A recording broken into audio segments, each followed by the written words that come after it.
하나님께서 허락하신 오늘 하루 하나님의 말씀과 성령으로 충만한 저와 여러분 되길 예수님의 이름으로 축복합니다. 요즘에는 온라인으로 드리는 헌금이 많아졌지만 예전에는 항상 이 집회를 준비해서 봉투로 헌금을 드렸습니다. 사실 그 방법 외에는 다른 방법이 없어서 그랬던 부분도 있습니다. 저는 중고등학교 때 용돈을 따로 받지 않아서 헌금을 직접 준비하기보다는 어머님께서 주시는 것으로 했습니다. 그때마다 어머니는 늘 성경책에서 깨끗한 돈을 꺼내 주셨습니다. 하나님께 헌금을 드리기 위해서 어머니는 일부러 은행에 가서 신권을 찾기도 하시고 또 새 돈이 들어오면 성경책에 따로 보관하셨던 것입니다. 그때 제 눈에 보였던 것은 깨끗한 돈이지만 눈에 보이지 않지만 느끼고 배운 것은 하나님을 향한 어머님의 마음이었습니다. 헌금의 액수보다 중요한 것은 그 헌금을 드리는 마음입니다. 우리는 어떤 마음으로 하나님께 헌금 생활을 하고 있나요? 함께 말씀을 묵상하며 우리의 마음을 살펴보길 바랍니다. 오늘 묵상의 주제는 드리는 마음입니다. 오늘의 말씀은 말라기 3장 7절에서 12절입니다. 너희 조상들의 때부터 너희는 내 규례에서 떠나 지키지 않았다. 내게 돌아오라. 그러면 나도 너희에게 돌아가겠다. 만군의 여호와께서 말씀하셨다. 그러나 너희는 우리가 어떻게 해야 돌아갈 수 있습니까? 라고 말하는구나. 사람이 하나님의 것을 훔칠 수 있을까? 그런데 너희는 내 것을 훔쳤다. 그러나 너희는 우리가 어떻게 주의 것을 훔쳤다고 그러십니까? 라고 말하는구나. 너희가 내게서 훔친 것은 11조와 예물이다. 너희가 저주 아래에 있다. 너희와 너희 민족 전체가 내 것을 훔쳤으니 창고에 11조 전부를 가져다 놓고 내 집에 먹을 것이 있게 하라. 이 일로 나를 시험해 내가 하늘 창문을 열고 너희가 쌓을 자리가 없도록 복을 쏟아붓지 않나 보라. 만군의 여호와께서 말씀하셨다. 내가 너희를 위해 먹어치우는 것들을 꾸짖고 너희 땅의 열매들을 망치지 않게 하고 너희 포도나무 열매가 익기도 전에 떨어지는 일이 없게 하겠다. 만군의 여호와께서 말씀하셨다. 그러고 나면 모든 민족들이 너희가 복되다고 말하게 될 것이다. 너희 땅이 기쁨의 땅이 될 것이기 때문이다. 만군의 여호와께서 말씀하셨다. 말라기서는 총 6개의 유다 백성들의 질문에 대한 하나님의 응답으로 구성되어 있습니다. 그 중에서 오늘 본문의 내용은 5번째 질문에 대한 하나님의 응답입니다. 하나님은 먼저 유다 백성들의 근본적이고 반복적인 죄에 대해 말씀하십니다. 너희가 조상 때부터 행했던 잘못을 지금도 반복하고 있다라고 말씀하십니다. 바로 하나님의 말씀에서 떠나 지키지 않는 죄였습니다. 창조의 영광 뒤에 선과 악을 알게 하는 열매를 먹은 아담부터 출애굽의 영광 뒤에 금송아지 우상을 만들었던 이스라엘 백성들의 죄악, 그 뒤로도 계속된 불순종의 역사를 말씀하신 것입니다. 하나님은 지적하는 것으로 그치지 않으시고 내게 돌아오라 라고 말씀하십니다.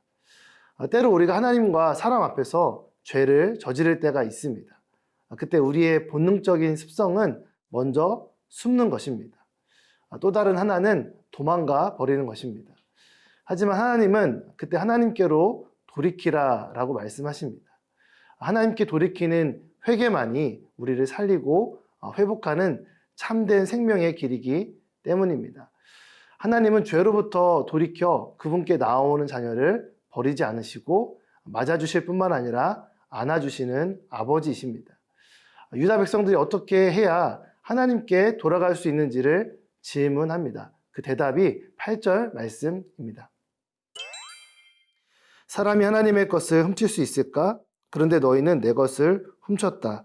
그러나 너희는 우리가 어떻게 주의 것을 훔쳤다고 그러십니까? 라고 말하는구나. 너희가 내게서 훔친 것은 11조와 예물이다. 돌이키는 것은 몸만 오는 것도 또 마음만 오는 것도 아닙니다. 이 몸과 마음과 모든 것이 온전히 하나님께 돌이키는 것입니다. 이 바벨론 포로기를 지나 자신들의 땅으로 돌아온 유다 백성들의 삶은 여전히 페르시아의 지배 아래 있었기 때문에 매우 열악했습니다. 이 경제적인 어려움뿐만이 아니라 그들의 헌금 생활마저도 무너져 있었습니다. 하나님은 11조와 예물을 드리지 않는 이 무너진 헌금 생활에 대해 하나님의 것을 훔친 것이며 저주 아래 있는 것이다 라고 말씀하십니다. 11조를 드리지 않는 것에 대해서 이렇게까지 말씀하신 이유는 그 행동이 하나님을 경외하지 않는 불신앙을 보여주는 직접적인 모습이었기 때문입니다. 이 죄로부터 돌이킬 뿐만 아니라 생명의 길을 살 수 있는 길은 하나님을 경외하고 예배하는 것입니다. 어렸을 때는 잘 몰랐는데 어른이 되어 보니까 이 작은 행동을 보면 그 생각이 읽히고 마음이 보입니다. 하나님은 모든 것을 보고 계시고 알고 계십니다. 그분 앞에 이 겸손함과 경외함으로 나아가는 저와 여러분 되길 바랍니다.